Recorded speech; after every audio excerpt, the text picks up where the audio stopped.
আসসালামু আলাইকুম। অনেক অপেক্ষার পরে আল্লাহ তাআলার অশেষ কৃপায় এখন কাজ ধরতে পারছি। আমি প্রায় ১ মাস ধরে শশার প্রজেক্ট করব, তবে করতে পারছি না অতিরিক্ত বৃষ্টির কারণে। এখন যেহেতু বৃষ্টিটা কমেছে, বৃষ্টিটা প্রতিদিন হচ্ছে না, তো এখন কাজটা শুরু করব।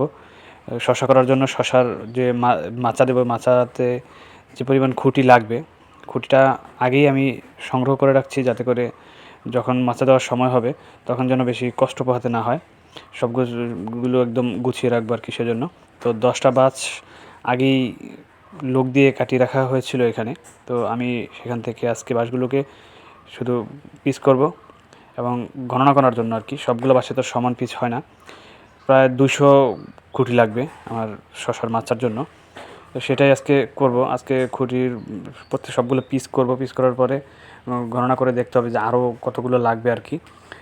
ওটাই করার জন্য একটু আগেই শুরু করেছি। যদি এখনও আমি শশার কাজ মানে জমিতে ঘাস মারার ওষুধ দিয়ে রেখেছি, এখনও চাষই দেইনি, কিন্তু আগের বাঁশগুলোকে যদি গুছিয়ে রাখতে পারি তাহলে সবগুলো কাজ পরপর সুন্দরভাবে করে ফেলতে পারবো। সেজন্যই একটু আগে কাজটা ধরা। তো এখানেই পাশে রেখে দিয়েছিল, যেই বাইকে বলা হয়েছিল সে কেটে এনে এখানে রেখে দিয়েছিল। আমি এখন সেগুলোকেই পিস করে রাখবো, যাতে করে গণনা করতে সুবিধা হয় আর কি। একটা বাঁশকে আমি এখন পিসগুলো আমি করছি, এগুলোকে আমি 2 খণ্ড করব, অর্থাৎ একটা খণ্ডের 2টা পিস হবে। এরকম করে আমি এই প্যাটার্নের মাচা দেবো। অর্থাৎ আমার 20টা বেড হবে আমার জমিতে আর কি মাপা। তো 20টা বেডে প্রতিটা বেডে 10টি করে লাগবে। সেক্ষেত্রে আমার 200 পিস বাঁশ লাগবে। নতুন 10টা কাটছি, পুরনো কিছু বাঁশ ছিল, সে বাঁশগুলো গুছানোর, সে গাছগুলোকে আবার কালকে গুছাবো। আজকে কাজটা করতে করতেই অনেক আর কি জোহরের আজানের কাছাকাছি হয়ে গেছে।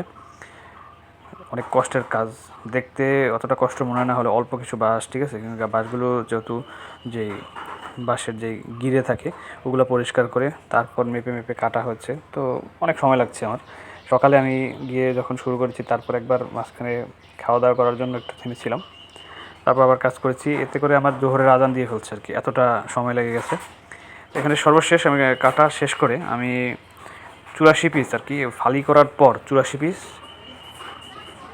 84 না সরি 80 পিস খুঁটি এখানে করতে পেরেছি। আর বাদ বাকি কিছু পুরনো সেগুলো জোগানোর পর আর কতটা নতুন বাঁশ কাটতে হবে সেটা প্রপারলি জানা যাবে। যে কটা আছে আর অনেকগুলোই বাঁশ নতুন করে কাটতে হবে।